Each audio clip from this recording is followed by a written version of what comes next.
Hello, my name's David Howard and I'm here with Juliet Carpenter, Dr. Juliet Carpenter, who's the Director of Research at the Global Centre on Healthcare and Urbanisation at Kellogg College, University of Oxford.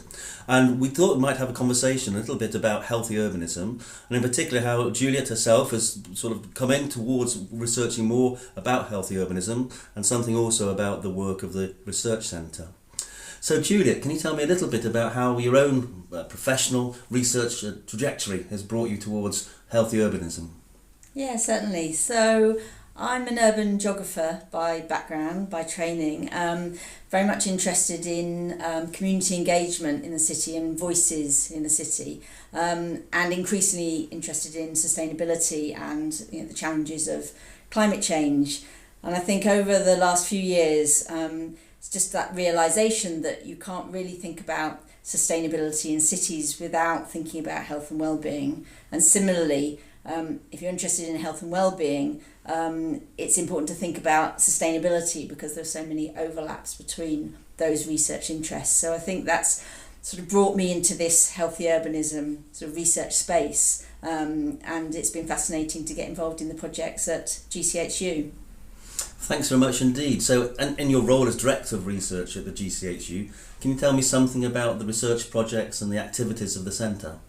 Yeah, certainly. So GCHU, it revolves around, the activities revolve around three different types of interventions. So firstly, it's the research projects themselves.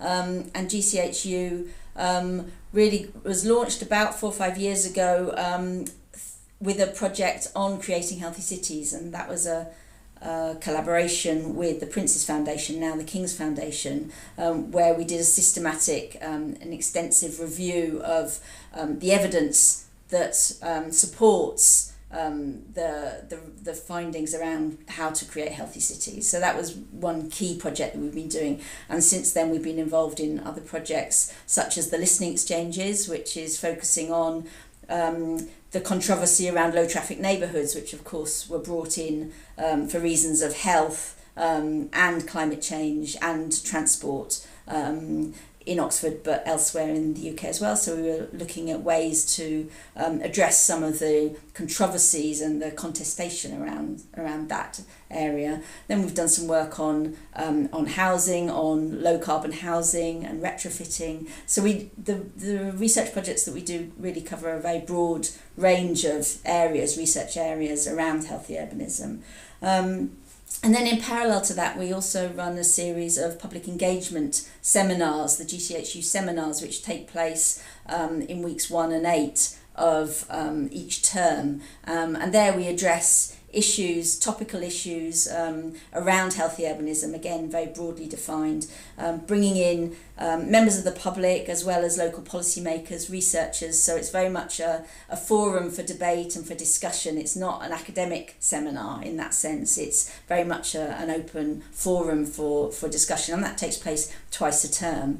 And then we also run micro internships through the university's career service as well, and those take place at the end of most terms, where we run 1 week short-term micro internships with students who get involved in some of the projects that we're running here at GCHU. So those are the three key areas of work that we do at the centre.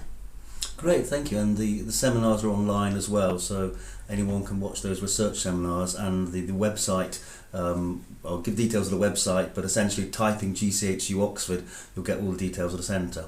Yeah. Great. Well, now I guess in terms of your own research, can you say something about what you think lies at the core of healthy urbanism? What key aspects for you individually or in general do you think healthy urbanism focuses on? Yeah, I mean, in terms of healthy urbanism, I am particularly interested in community engagement, community voices. And we've been exploring at GCHU some of the ways in which people can get involved, so citizens can get involved and feed into policy making that relates to healthy urbanism and the future of healthy cities, how residents can shape policy that will build more healthier cities. And in particular, one of the projects we've been working on is Street Voice, which was with our policy partners, Oxfordshire County Council, where we ran a citizens' jury on their behalf, which focused on health, climate change and transport in the city. And we got together a panel of residents who heard about the evidence related to issues around health and transport in the city, as well as climate change.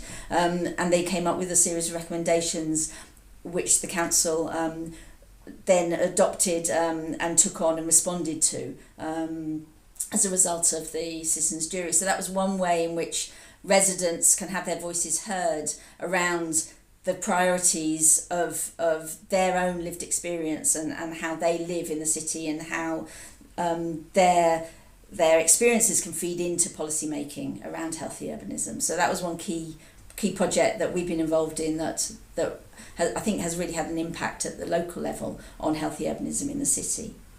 Well, thanks very much, because I think in sustainable urban development is a rapidly moving field of research and practice, but it's healthy urbanism really, again, in the last few years has become increasingly important, and maybe mainstream. Would you say it's the mainstream element of sustainable urbanism? Yes, I think people are now recognising that it's really sort of fundamental to any aspect of urban policy and how to move forward in terms of planning the city. You can't really do that without taking into consideration critical areas of healthy urbanism and how we can live more healthily, but taking into account sort of climate change and health and well-being of residents.